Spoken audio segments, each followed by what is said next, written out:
Hey guys, Joseph Baba Ifa here on the channel connecting you to your destiny. Once again, coming at you with a new video today, offerings to Olokun. And if you haven't had the opportunity, go ahead and tap on that subscribe button and turn on those notifications.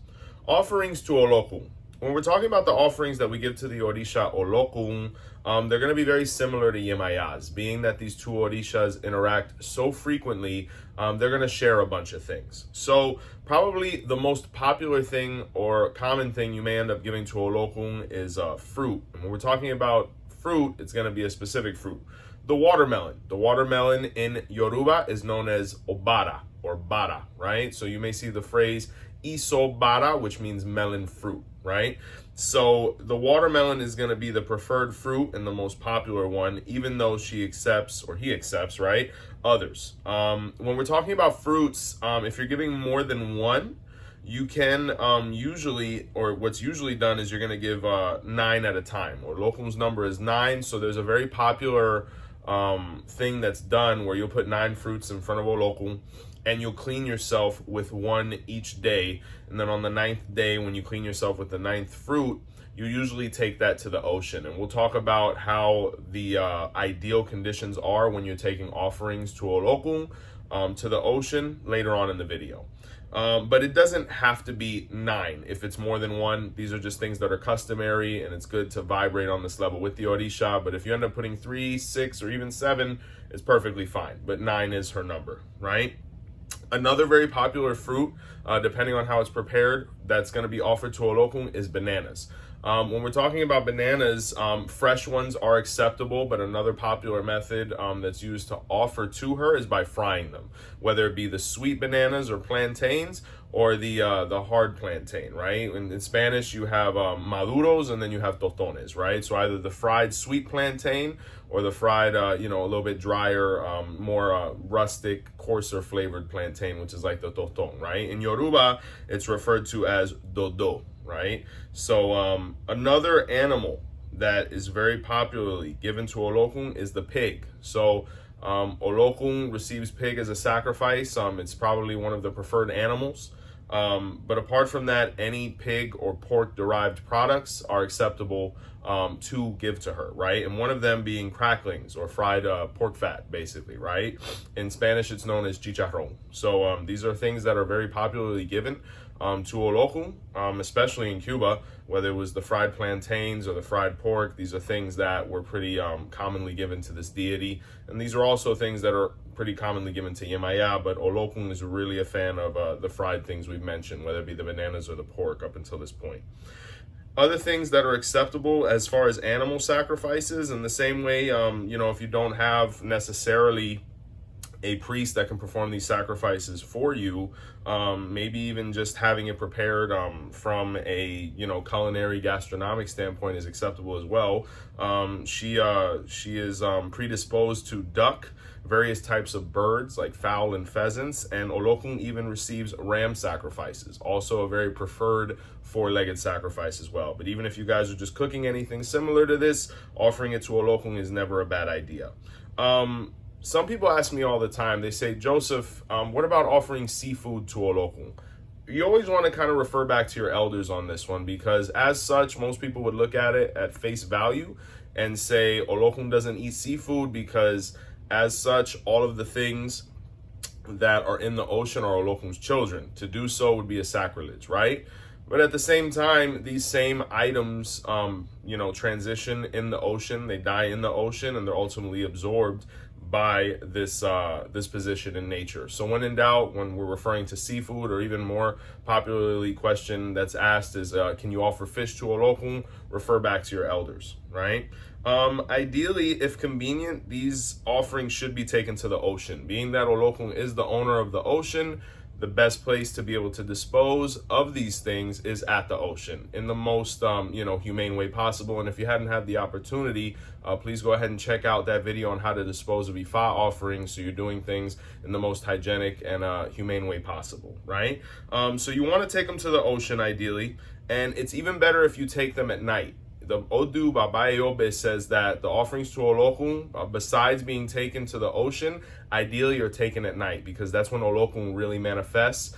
Being that it's not a huge fan of sunlight, right? It's more prone to interacting with the moon, that feminine energy, the one that kind of makes the waves move. Olokun has a way of manifesting more strongly at night, and this is mentioned in the Odu of Babae Yobe. Of course, if going to the ocean in the evening, please be safe. This doesn't mean you have to take a dip.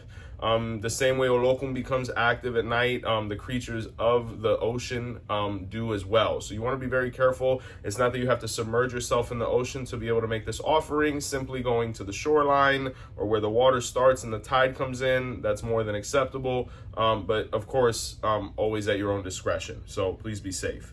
If you're unable to make it to the ocean conveniently, all is not lost. You're able to take it to a lake, a river, or any body of water that's accessible to you.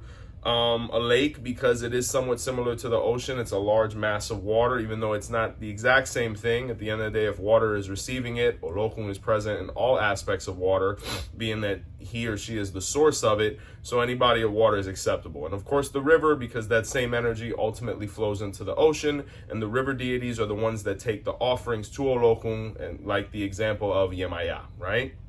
So Olokun isn't a huge fan of light in general. That's why we ideally make the offerings at night to Olokun.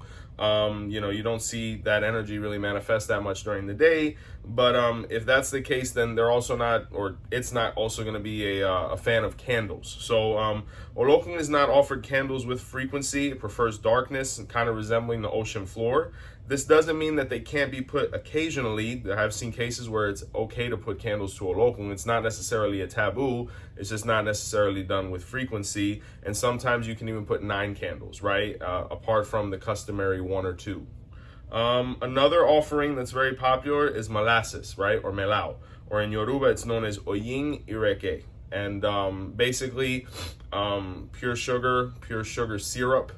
This is another thing that's seen offered pretty commonly to Yemaya, and Olokun takes part in it as well. And what sometimes is done is people empty a bottle of molasses at the ocean, or they'll cover Olokun's offerings in molasses. All of this is perfectly acceptable, right? Olokun is also prone to very sweet desserts incorporating brown sugar, or things that are very high on the glucose index.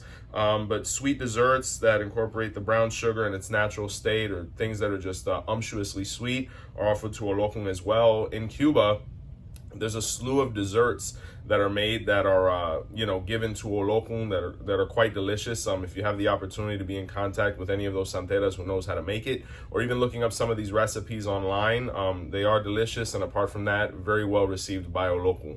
So also very sweet desserts are offered to Olokun. Speaking about Yoruba culture in general, because apart from just talking about the things the Orisha likes, we like to put things in context. Olokun did have a dark past, the same way Yoruba culture did have a dark past at one point. And unfortunately, Olokun at one point was offered human sacrifice, right? When we look at the way history talks about the progression of the Yoruba people and Africa in general, unfortunately, at one point, this was a common practice. And one of the main receivers of human sacrifice, apart from Oduduwa, was Olokun. Luckily, this is no longer a practice. Things like this ended within the mythology of Ifa, like in the Odu of Baba Irete Meji or in the Odu Irete Suka. So we don't offer human sacrifices to Olokun anymore. But previously, when this was still practiced in a much more primitive, Africa, Olokun was offered a human being on a daily basis. So luckily that doesn't occur anymore. And what would happen is the Yoruba people would capture slaves and utilize them for human sacrifice until Orunmila and all the Orishas and the powers that be came to the conclusion, this was not humane. But just some facts there so you can understand the progression that the Yoruba faith has kind of gone through and culture has gone through to become much more modern, acceptable, and humane, right? Now, being that human sacrifice is not acceptable anymore, or not done, thankfully, Olokun still has this debt, right? And this debt really goes back to the original video we just made about Olokun called Olokun from the Beginning. And if you haven't had the opportunity, please go ahead and watch it, where Olokun lost his territory to Obadala and to the human race. And because of it, he was very frustrated and angry. And he said, I'm going to take a human life on a daily basis because of this. So the ancient Yorubas, they would offer to Olokun so that Olokun wouldn't have to take it from them, become too furious, thus causing, mass slaughter. But being that it's not an acceptable practice anymore, obviously this doesn't happen. So Olokun kind of keeps track of all the time it goes without receiving the sacrifice. And unfortunately, every now and again, we have a tsunami or a natural disaster that's involving water or the ocean. And this is how Olokun kind of reclaims its debt. There's really, unfortunately, no way of stopping this. This is the way nature functions. So, please be careful whenever by the ocean or if you live by the ocean, right? And please make offerings to Olokun so that, by the grace of this Orisha, doesn't feel the need to reclaim its debt too frequently, and hopefully no one, right?